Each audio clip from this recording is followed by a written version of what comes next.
வணக்கம் நண்பர்களே. குரு சீடன் சேனல் மூலமாக உங்களை நான் வரவேற்கிறேன்.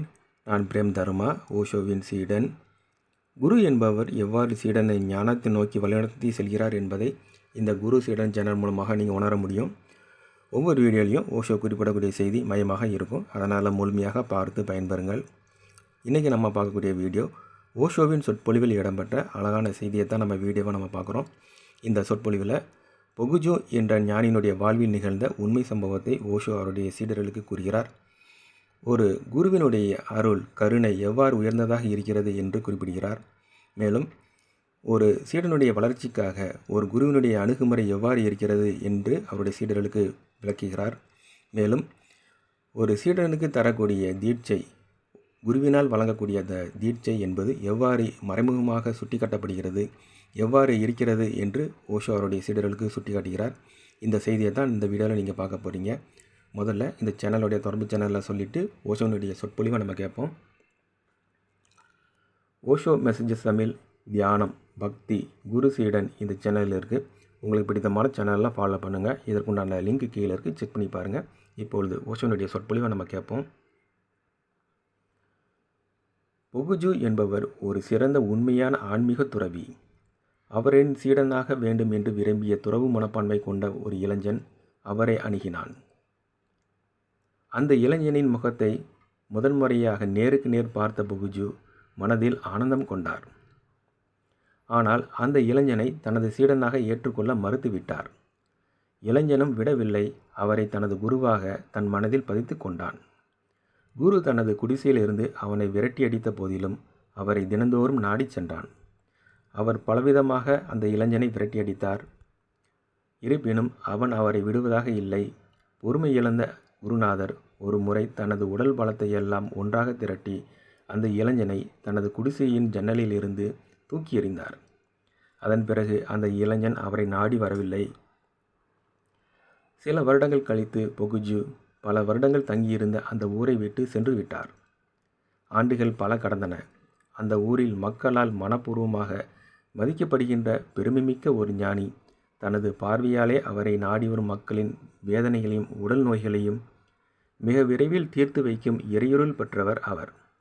ஒவ்வொரு வருடமும் நடத்தும் குரு பூஜை விழாவானது சிறப்பாக நடந்து முடிந்தது. பூஜை முடிந்த மறுநாள் அந்த ஞானிக்கு பல வருடங்களாக நெருக்கமாக பழக்கமாக உள்ள சிலர் அந்த ஞானியை தனிமையில் சந்தித்தனர்.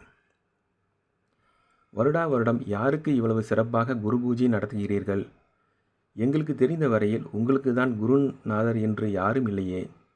உங்கள் குரு யார் என்று கேட்டனர். தனது குருவை மனதுக்குள் நினைத்தவுடனே அந்த ஞானிக்கு கண்களில் நீர் கசிந்தது. அமைதியாக ஆனந்தத்துடன் கண்ணீர் மல்க சொன்னார் பொகுஜு, அவர்தான் என் குருநாதர். அவருக்கான ஆராதனை தான் இவையெல்லாம். கேட்டவர்கள் மனம் அதிர்ந்தனர். இந்த ஞானி இளைஞனாக இருந்தபோது பொகுஜியிடம் சீடராக சேர்வதற்கு பட்ட கஷ்டங்களை அறிந்தவர்கள் அவர்கள்.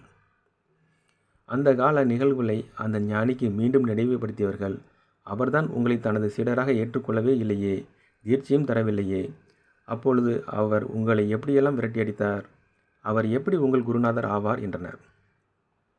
அதற்கு அந்த ஞானி, அவர் எனக்கு தீட்சை தரவில்லை என்று யார் சொன்னது? அவர் முதலில் தன் மனதில் ஆனந்தம் பொங்க என்னை நேருக்கு நேர் பார்த்த அந்த முதல் பார்வை அவர் எனக்கு கொடுத்த தீட்சை இல்லாமல் வேறென்னவாக இருக்க முடியும்? அவர் ஒரு மகான், எனக்காக கடவுள் அனுப்பிய எனது குரு. என்னுடைய கண்களை பார்த்த அந்த கணமே என்னை பற்றி, என் எதிர்காலம் பற்றி அவருக்கு தெரிந்துவிட்டது. ஆனால் அவர் என்னை சீடனாக ஏற்றுக்கொள்ளவில்லை. காரணம், என்னை அவர் தனது சீடனாக ஏற்றுக்கொண்டால் நான் எனது அசலான வல்லமையை பெறாமல் தவறிப்போய் அவரது பிரதி ஆகிவிடுவோனோ என்று எண்ணி அவ்வளவு கடுமையாக நடந்து கொண்டார். அந்த கடுமை அவரது கருணை அல்லவா? அவரது திருக்கரங்களால் என்னை தீண்டி வெளியே தூக்கி எறிந்தது அவர் எனக்கு தந்த அவரது உடல் தீட்சை இல்லாமல் வேறு என்னவாக இருக்க முடியும்? நான் தனியே ஒரு மரத்தடியில் அமர்ந்து தியானத்தில் இருக்கும்போது ஒவ்வொரு முறையும் எனது உடலில் விவரிக்க முடியாத ஒரு சக்தி ஏற்படுவதை உணர்ந்தேனே.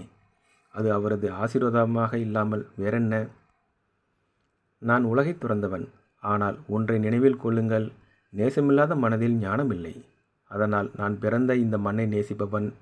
நான் நேசிக்கும் இந்த மண்ணிலே வாழ்ந்து நிலை பெற வேண்டும் என்ற ஒரே காரணத்திற்காக பல வருடங்களாக தங்கியிருந்த இந்த மண்ணை விட்டு எனக்காக எங்கோ சென்று விட்டாரே, அது என் மீது அவர் கொண்ட அளவில்லாத முடியாத கருணை அல்லவா?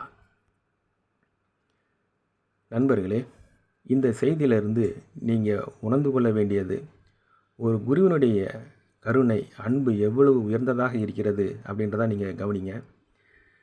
ஒரு குரு தரக்கூடிய தீட்சை எவ்வளவு மறைமுகமாக இருக்கிறது அப்படின்றதையும் கவனிங்க. இது போன்ற நல்ல செய்திகளுக்காக ஓஷோவினுடைய தொடர்பில் உங்களை இணைத்துக் கொள்ளுங்கள். இதுவரை கேட்டுக்கொண்டிருந்த நண்பர்கள் அனைவருக்கும் நன்றி, வணக்கம்.